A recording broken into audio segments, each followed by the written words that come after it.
Today we're going to look at the Taylors & Company 1873 Cattleman in 4 3/4 inch barrel length. Also, the 9mm caliber was interesting to me as far as in a 6-shooter. So we'll look first at the overall finish. You have a case color hardened frame.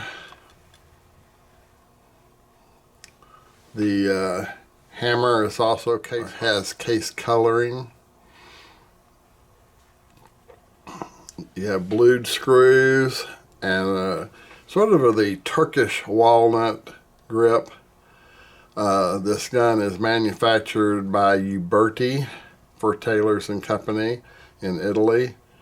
And of course, Taylors & Company is out of Virginia. If you'll notice, the fit and finish is extremely good.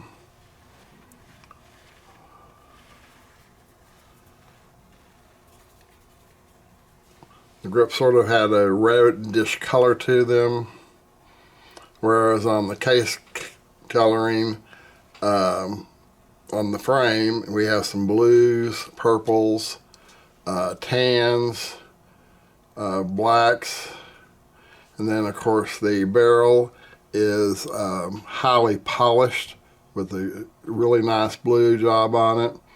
And right here you should be able to see the maker's where it's stamped on there. Later we'll be taking this gun to the range to see how it performs and see what it feels like in my 9mm caliber.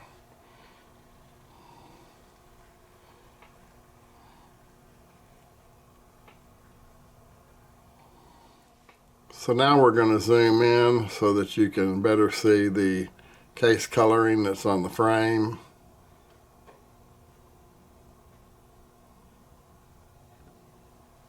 As you can see, there's a little orange, navy blue, sort of a yellowish tan, and the case coloring carries over to the hammer.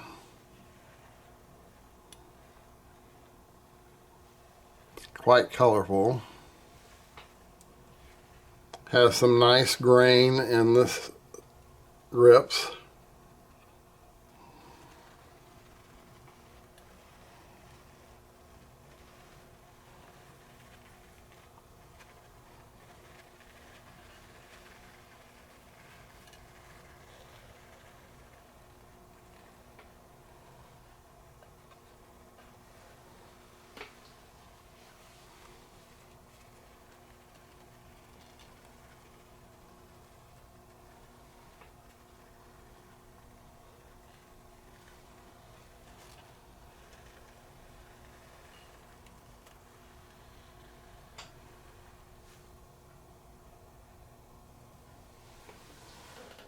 Now we're going to look at the right hand side of the pistol. One of the first things I'm going to point out is it does have a floating firing pin, and so that is contrary to a Colt, which in many cases has a fixed firing pin.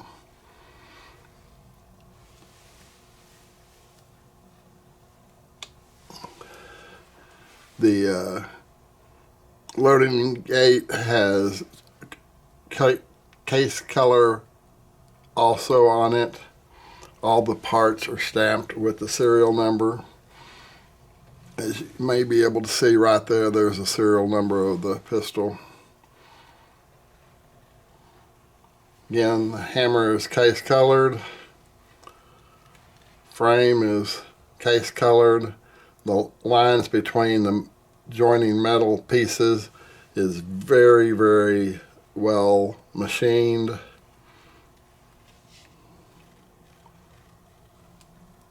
Bluing is beautiful, highly polished.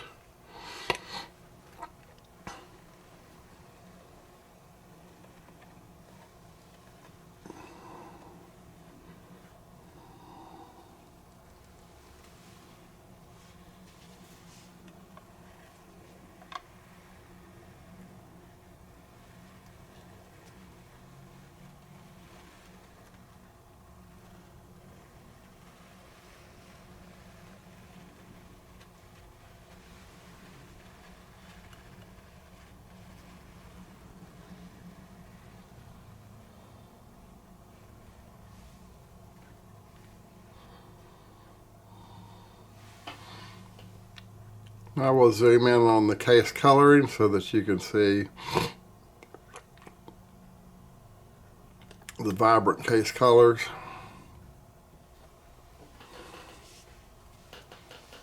Zoom out a little bit to get the hammer in there. Here we go.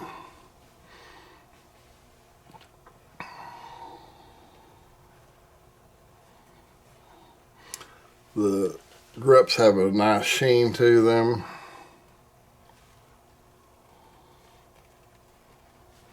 Again, right here we'll try to demonstrate the floating firing pin.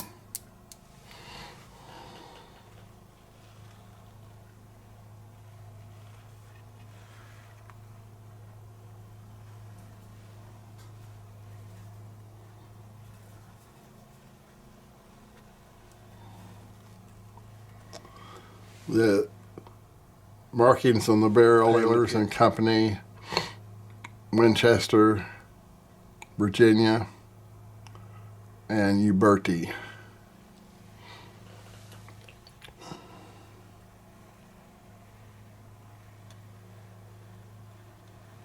The fit between the cylinder and the forcing cone is very, very tight. So have good, nice tight tolerances on that.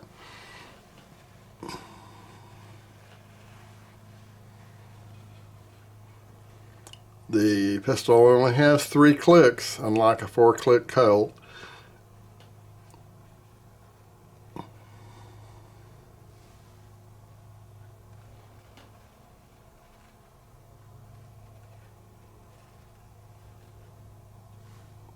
I think you can see there how tight the forcing cone fits to the cylinder.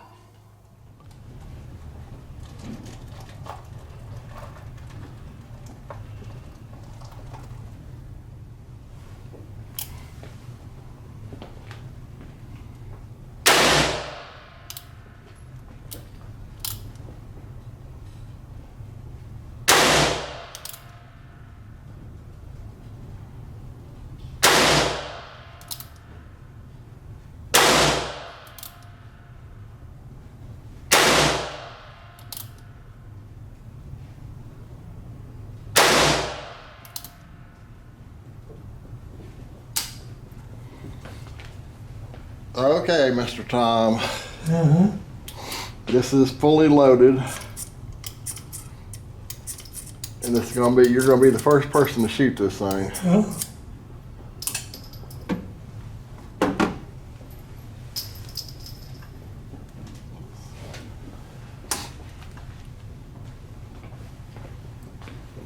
You know what, Neil? What? That's better looking than your 5.5.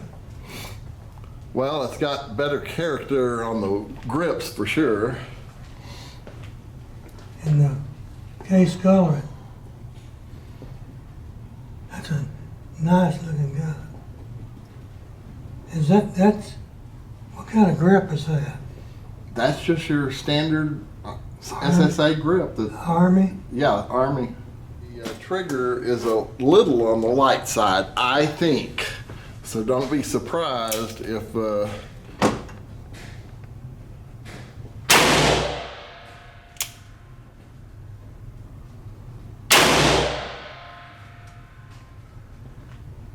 Boy, shooting low. Yeah, way low.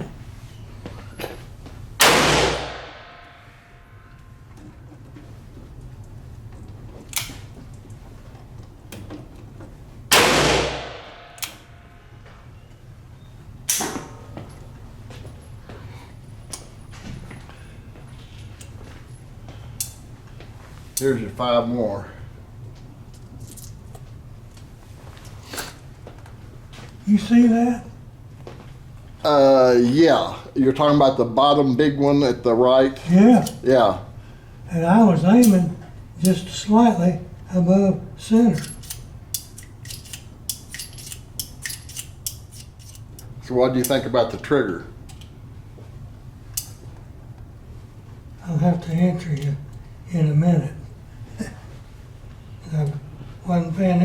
attention after seeing where the shell hit.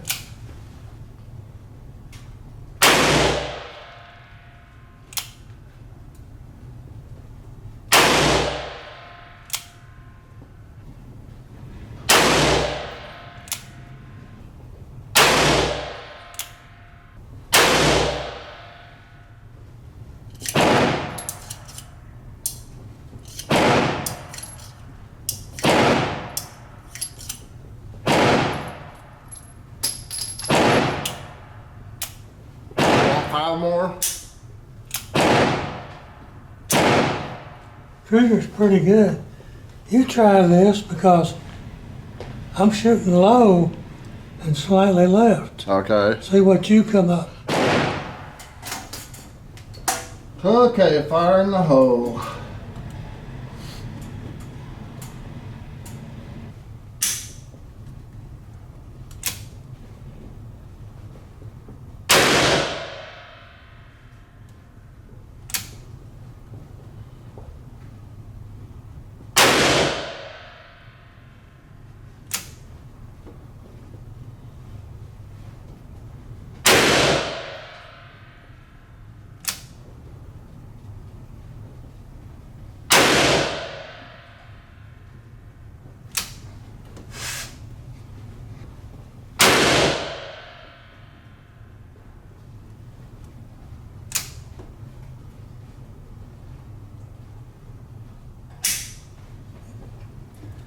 Those three in that same low left hole is quite amazing. That's a miracle. So I'm not sure the way I sight in my sights is the correct way, if you know what I'm saying. I go with the top of the front sight sort of filling up the same curvature of the rear sight, but I'm not sure if that's the way.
Okay, this is 4 3/4, Taylor and Company. The 4440 1890 Colt Single Action Army weighs 2 pounds, 4 7/8 ounces. See if we can zoom in on that here.